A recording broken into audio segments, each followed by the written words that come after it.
Greetings and salutations, brownies. Welcome to another episode of A Plethora Full of Blah. I'm Jazz. I'm Dan. Hi, Dan. I'm just happy to be here. I'm Dan. Anyway, I'm super hyped because we went to festival in a week. I'll be in I think it's weird. He and I are both going away at the same time for different reasons. Literally, it's the end of June. It happens every year, and it's also the time that my family always schedules a vacation. So you're going on like a 2-week vacation. Yes. And so it's not only is this festival always in the summer solstice, which is the end of June, the 21st, right. But my family also likes to have the vacation at the end of June because of my sister being in grad school, and that's usually when it starts, is in July. And so, yes. But it tends to just line up on top of each other, and everybody has a nice little spat about it. It's always a good time. A good spat or a bad spat? A mild spat, for the simple reason, the fact that I've told my dad every year that I go to this festival, and he still forgets.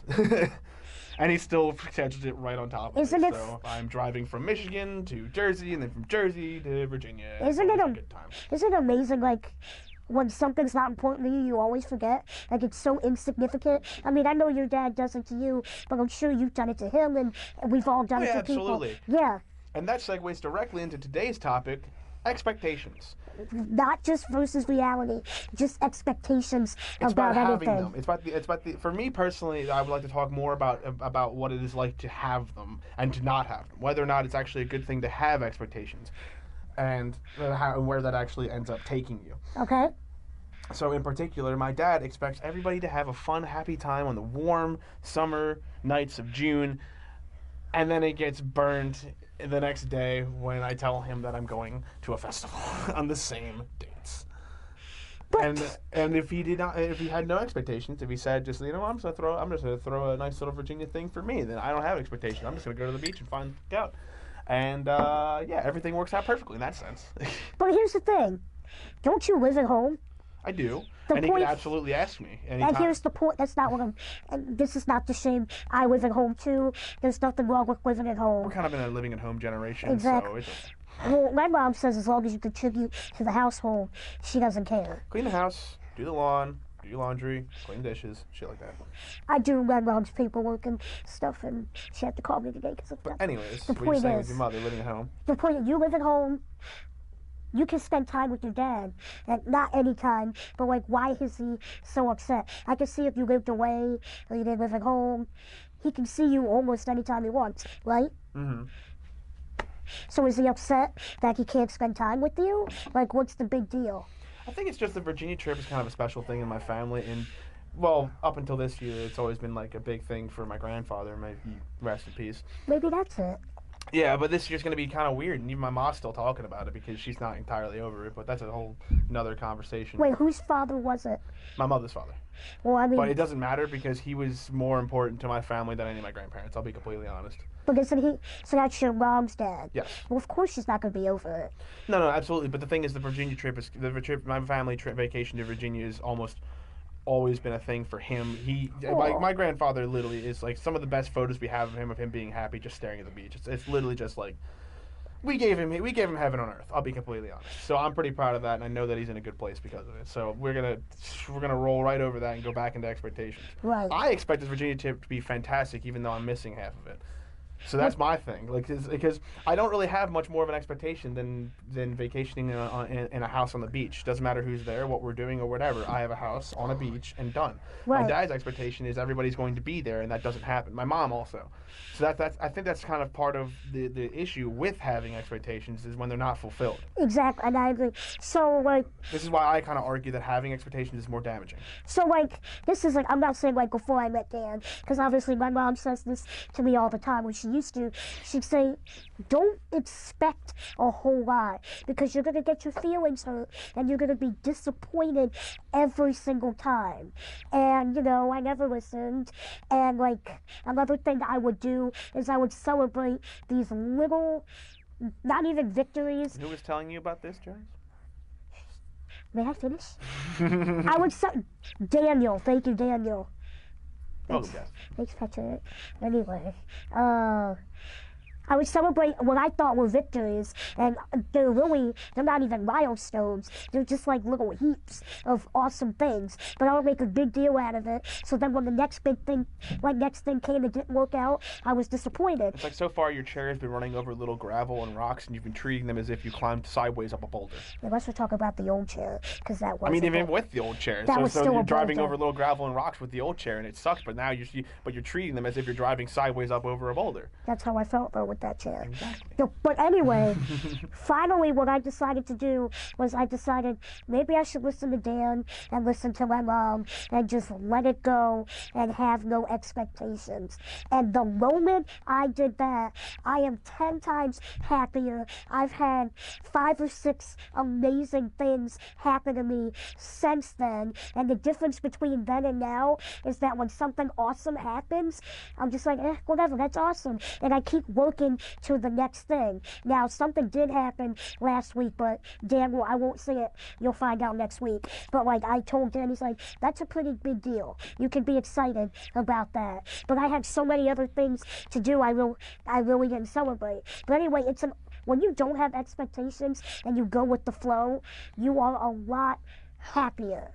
I am a lot happier now. So thank you, Dan, and thank you, Mom. I'm honestly a little bit pissed at myself because I'm not actually following my own principle, because I have expectations for this festival I'm going to next week, and I am just so hype I can't sleep. But here's the thing: you go to it often, so you know what. That's actually kind of the beautiful caveat, because because I go to it often, I know what to expect. But the thing is, that's why you're excited. Yeah, and that's okay. That's the terrible part, because the thing is, I feel like I'm gonna go in, I'm gonna expect these things, they're not gonna happen, and be pissed, and it's gonna ruin it. But I don't want that. The thing is, I'm trying to burn all of that idea, because I'm going camping. That's it.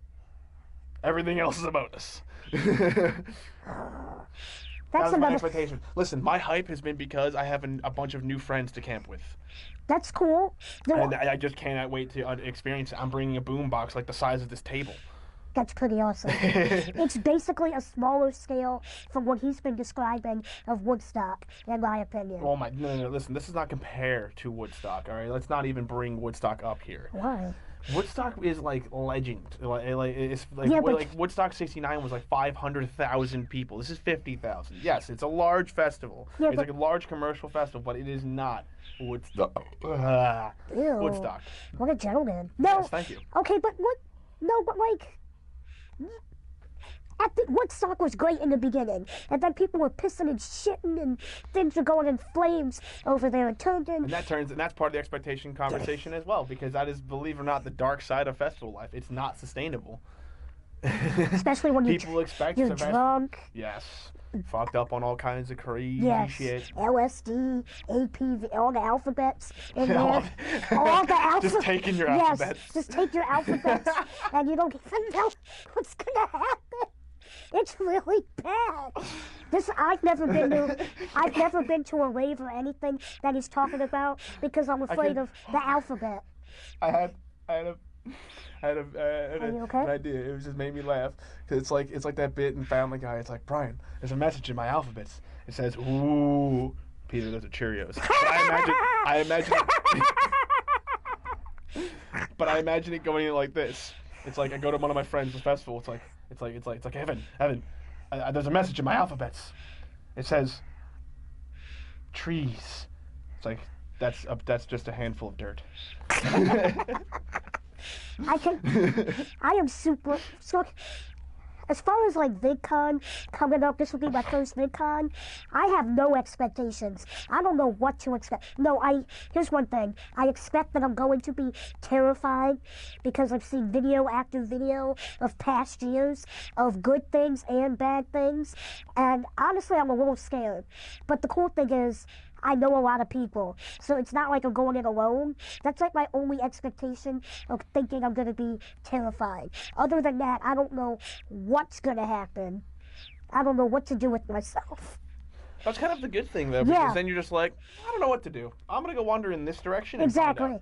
And, and if I don't that's the thing I like about conventions that are like 3-4 days long. If you don't like something, especially if like your hotel is near, which mine is always near, like the convention, Yeah. you can always walk out or wheel out.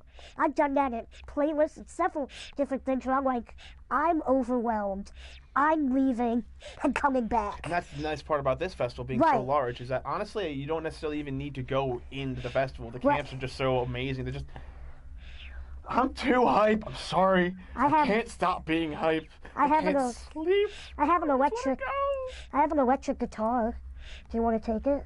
I have my own electric guitar. But it's not the same. I have acoustics as well in the house. I have a black Ibanez. You and your bros can hug it out. I can't play that well, but you know. Yeah, okay. If I mean, bringing one is never a bad choice, though. I will say that. Oh, true. I think, a ukulele, just break out, start singing. Actually, you just gave me ideas. How did you know? The boombox, no, not just the little ukulele. The boombox has a microphone. Put the microphone to the guitar. Bing, bing, ding. Live performance in our camp. You'll be singing. Listen, I am starting Camp Kick-Ass. That is my expectation for this upcoming week. You should, while you're at it, just buy an R2D2 and bring that with you. Chaz, do you understand that if I had enough money, I would literally dress as C-3PO and have a remote control R2D2 to bring with me? You know they hated each other, right? Yes, and I'll be yelling at R2 all the time when he doesn't work. No, in real life. Like, the actor hated R2D2. Oh, yeah, because R2D2 as a robot did not work very well. There's a lot of bloopers, of Star Wars bloopers, of him falling over and breaking. And they're pretty fantastic. Yeah, it was. And then the infamous stormtrooper that hit its head at the top. Yo, that actually screwed me up because the thing was, like, I heard that sound and I thought it was the door closing. Like, it was like, stone. Like, I was like, oh, that's a door hitting the end of it. And then I looked back and I was like, a dude actually hit the top of the door. Now, here's another thing. It has to do with Star Wars, but it's also about an expectation. When the first, the revamp of Star Wars came out. You mean the prequels? The prequels. Like episode 1. Yeah, episode 1. The one that came out. Phantom Menace with Liam Neeson as Qui-Gon? No. The one that came out 2 years ago. Oh, you mean episode 7. Episode 7. Oh, okay. I was about to say, episode 7, when they showed the previews the summer before it came out, what is it? What's his name? The black guy took his helmet off.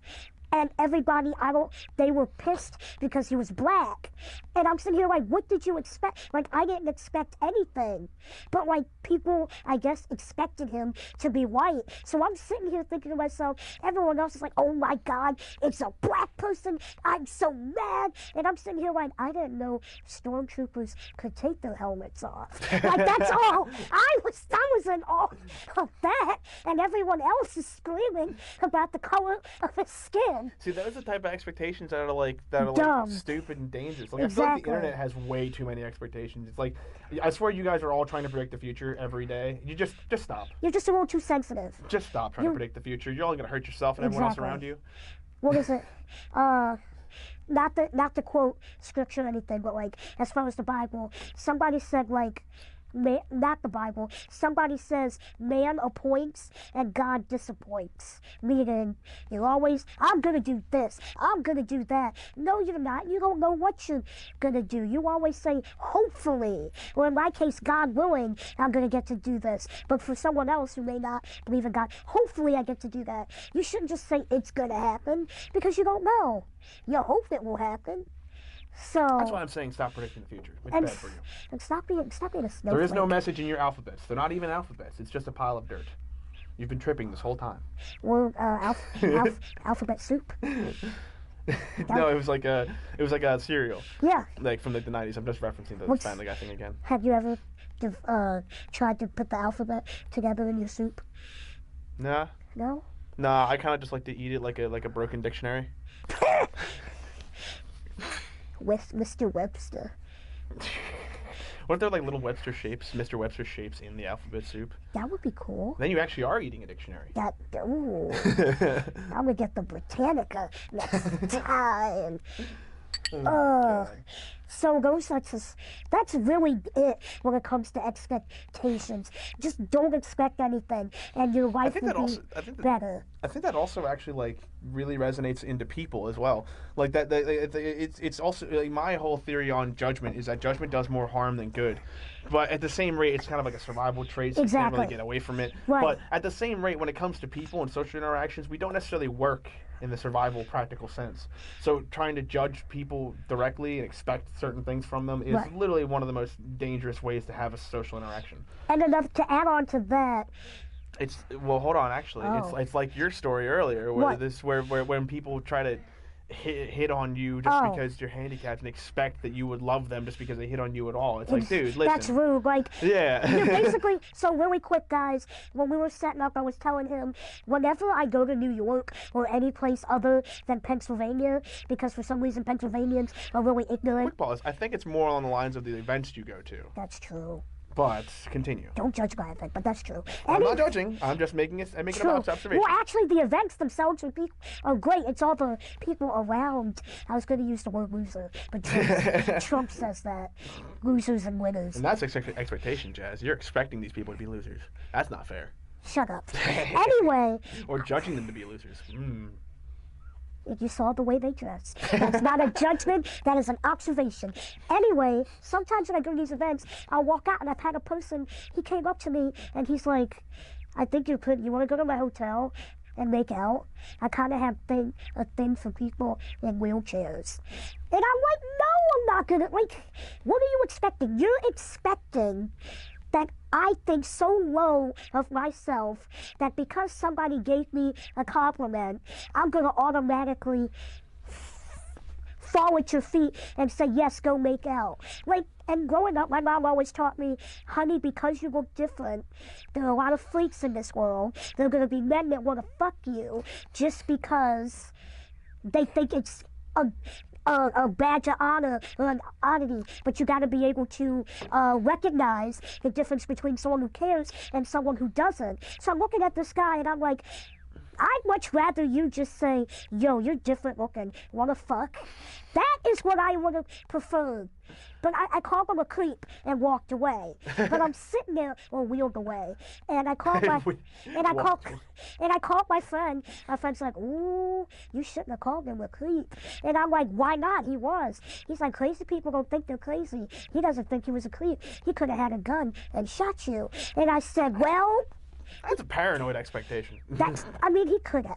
Well, guys, anybody could do that. Let's be completely real. We're in a pretty fucking weird world. Exactly. Especially with shit like that happening. Anything can happen. I think people are like, why are you so strong? Aren't you afraid of people? I'm like, anybody can get me or anyone else at any time. So I'm not going to go out in this world and be afraid.